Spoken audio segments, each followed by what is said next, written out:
ఎక్కువ మాట్లాడిన అంటున్నావు కానీ I here that you worked in మీడియాలో వర్క్ చేశారు అని చెప్పి విన్నాను. Is that true?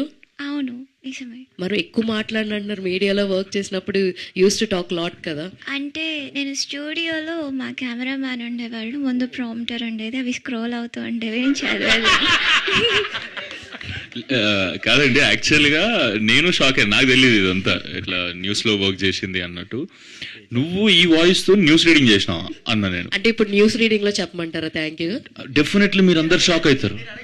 ఆమె వాయిస్ చేంజ్ చేసి ఏదైతే ప్రెజెంట్ చేస్తుందో. ప్రాంప్టర్ అయితే పెట్టలేము కానీ just imagine and say in news modulation. అంటే రేణు ఇప్పుడు ఈ ప్రెస్ మీట్ ఇక్కడ జరిగింది రామానాయుడు స్టూడియోలో, ఇది మన న్యూస్ ఛానల్లో ఒక వార్తలో చదవమ్మా. అయ్యో, లేదా ఏదైనా ఉంటే ఫోన్ లో చూసుకుంటే చెప్పు. అలా చెప్పేయచ్చు. జస్ట్ మ్యాటర్, ఈ రోజు రామానాయుడు స్టూడియోలో ఇలా సక్సెస్ మీట్ జరిగింది, దానికి వీళ్ళు అటెండ్ అయ్యారు. సో సుమంత్ ఇలా టీస్ చేశారని యూ కెన్ సే. కూడా యాక్షన్ చెప్పండి సుభాష్ గారు. ఓకే, రెడీ అమ్మా? Rolling action. ఇప్పుడు మనం చూస్తున్నాం ఇక్కడ గోదావరి గట్టు పైన ప్రెస్.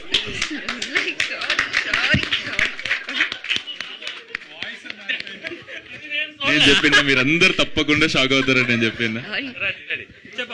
వన్స్ మోర్ ప్లీజ్, నాకు ఏం చెప్పాలో తెలియట్లేదు. అంటే స్క్రిప్ట్ ఇస్తే చెప్తా. ఫోన్ ఇవ్వండి, మీరే షాక్ అవుతారు సార్. ఒక ఆర్టికల్ ఏదైనా ఇవ్వండి, తను ఎలా చదువుతారో మీరు షాక్ అవుతారు. Anyway, very best Srinu. Wishing మంచి రోల్స్ మీకు పడాలని చెప్పి కోరుకుంటున్నాం. ఎంటైర్ టీమ్ కి congratulations.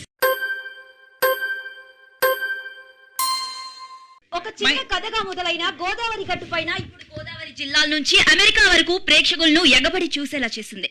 Family promotions, nativity, Godavari అందాలు, మ్యూజిక్, కామెడీ ఇవన్నీ కలిసిపోవడంతో ప్రేక్షకులు ఈ సినిమాకి బ్రహ్మరథం పడుతున్నారు.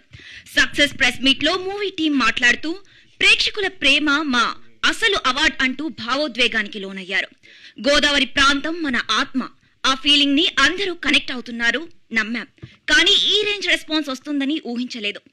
ఒక్క సినిమా కాదు, గోదావరి వాసన తీసుకొచ్చిన ఓ భావోద్వేగ ప్రయాణం అనే గోదావరి గట్టుపైన కాదు. ఏది ఒరిజినల్ రీను అసలు మాకు అర్థం కావట్లేదు. సడన్ గా లక్ష్మీ గణపతి ఫిల్మ్స్ రేంజ్ లో మారిపోయింది. Thank you. ఏంటంటే నేను స్కూల్లో ఉన్నప్పుడు, కాలేజ్లో ఉన్నప్పుడు చాలా మహానటి చాలా చిన్నగా మాట్లాడదని. ఈవెన్ మా సర్స్ వాళ్ళందరూ తనకెవరైనా డబ్బింగ్ చెప్పండి అలా మాట్లాడేవాళ్ళు.